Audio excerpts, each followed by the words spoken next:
Hey guys, welcome back to my channel. So I just got off of work and I figured I'd just come out here and take a little breather because it was kind of intense today at work, and I wanted to follow up on my post about the new EV Daytona Charger.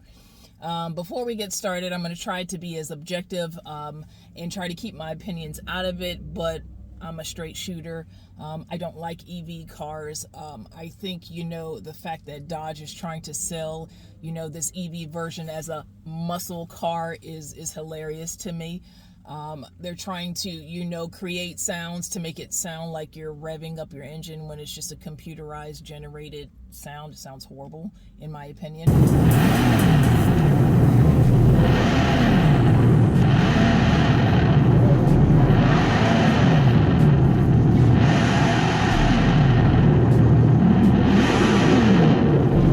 Don't like it. So what we do know, there's two versions, of course, that there's the inline six, and then you have the Daytona Charger, the EV part of it. With the inline six, there's two trims. The first trim, I think it outperforms the RT, or the 5.7 liter. The second trim is supposed to outperform the 6.4 liter or the Scat Pack. I personally don't like how the car looks. My husband, on contrary, he says that he likes the way it looks. I just feel like a muscle car should not be an EV car, but again, I digress. Some of the things that they're trying to sell, as far as benefits, is the production, the supply chain, environment. So let's kind of talk about that too when we're looking at EV.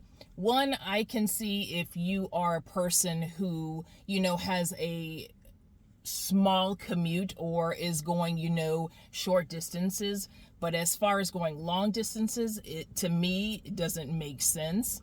Even in the video, when they were trying to sell this car, they were saying, well, those people who are buying, these cars, don't worry about gas. Well, if you're buying an electric vehicle and you're telling me that you only get 207 miles per gallon or whatever you call it, that's pretty bad.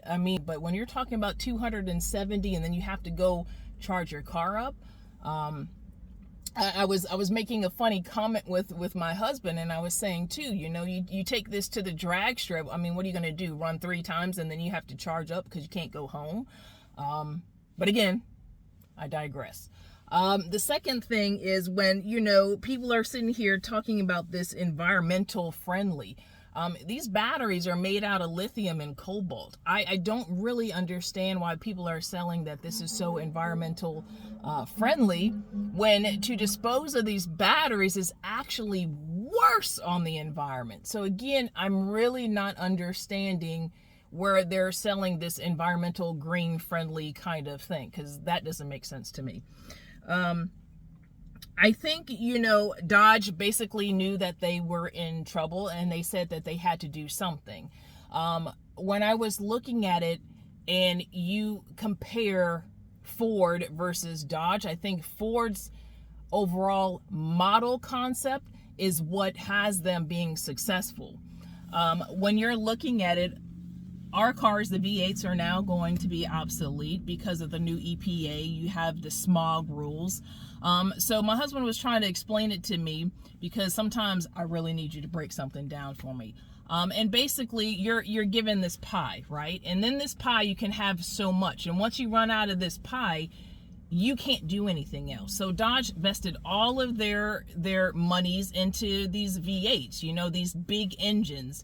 And now we have all these regulations with EP, the smog thresholds, and they're saying, no, you can't do this. Versus Tesla and what Ford did. So Ford came out, you got the 5.0 liters, you got the EcoBoost, you have all these cars, and you're credited these points based on the smog threshold. So they got away with that. They're making, these turbos, they're making things that basically are not taking from this pie. So they can have their V8, they can have their GT, because they are also under this pie where they're not going against the smog thresholds. And unfortunately, when you're looking at Dodge and their model, they did not do that. They didn't think of head, and I think that's what's basically now biting them in the ass. And I think what they're trying to do is say, okay, hey, if we come up with so many EV and we sell so many EV vehicles, then that's going to take away from this pie and give us a little more room where we can do X, Y, and Z. I think in their delivery, they're actually not confident with it. Most people think electric cars are supposed to save the planet. Electric cars are supposed to be green and politically correct. So this thing must be super efficient and environmentally friendly, right? I don't know, maybe. That's why, to me personally, I think they came out with the inline six, because they overall are thinking this is not going to sell. And I really don't think it's going to sell. But again, that's just my opinion. I also, looking back at it, and I really think the company's in trouble. They know that basically they're on a tight string, whether or not they're going to be here in a couple of years. I think my approach would have been a little bit different, when they came out and they were, introducing the Demon, having a personal approach. Hey, get on stage. Instead of coming up with this video that was AI generated, which in my opinion again was horrible. It looks like a cartoon, that was just the green screen. It was horrible. Instead of doing that, just be honest with the people, take it in the back, pull it out, actually rev the car up. If you're trying to sell this automated generated noise of what it sounds like, rev it up. The inline six comes with the feature where you can actually turn on all-wheel drive versus rear-wheel drive. Show us that feature. Why don't you sit here and take clips of it literally lunging it, so you're selling that it can go to 0 to 60 in 11.3 seconds, I believe. Show us that. You have to try to captivate your audience. You got to think, we're old school. I consider us old school. My son had a conversation and he was saying, Mom, that's the way we're going. We're going EV. And rightfully so. I think the generations are changing, but for those dinosaurs like me who are still out there, we're slowly adapting to that change. We don't want to feel forced into that change. So kind of showing us, instead of feeling like you're being forced, okay, we're not going to do V8s anymore. That's obsolete now. Now we're going to do this.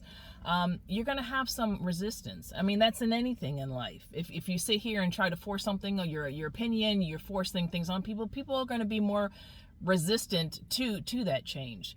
So I just think that they could have done a better presentation, actually getting out there, and showing off what you designed. Be proud of what you designed. Sell it, own it.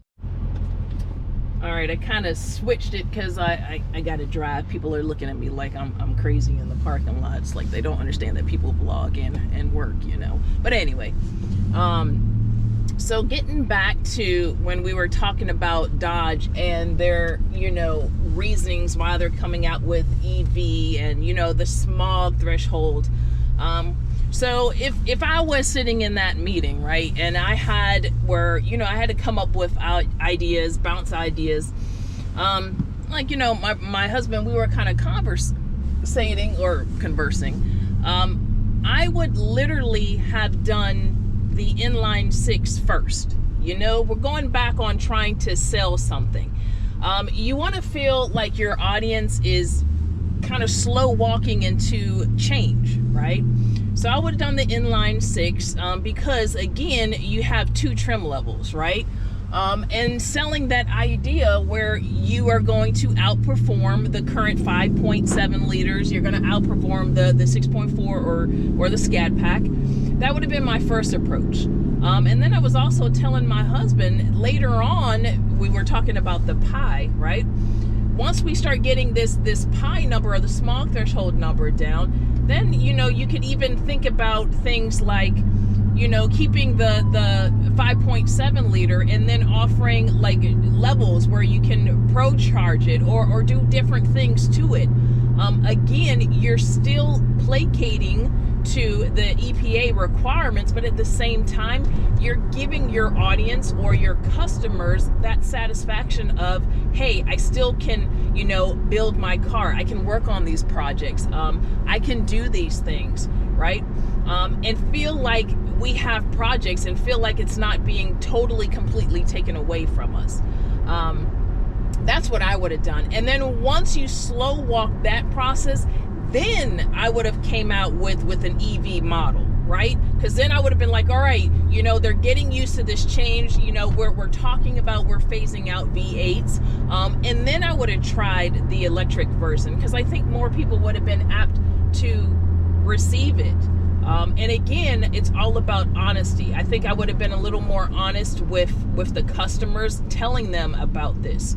But I don't know, let me know your thoughts, what you're thinking. But again, the whole EV to me just feels like, I'm being punished. I'm having what I want taken away from me. And I just don't think that's fair, because we all, at the end of the day, we live in this country, we should have choices. But to sell the whole environmental friendly thing, I think that's bullshit. I'm not buying it. I think it's all about politics, and I don't speak politics on my channel. But everything is for political gain, and who's going to, at the end of the day, have a deeper wallet? Certainly not going to be us. But those things we need to kind of consider. But everything about the Scat Pack, these V8 engines, the things that we love, I just feel like they're abruptly taking away from us and not letting us choose, how we want to receive this information. And yes, change is inevitable. It's going to come. But I think, just kind of working with your customers, working with these people who have been in your corner the whole time. To me, that's customer satisfaction.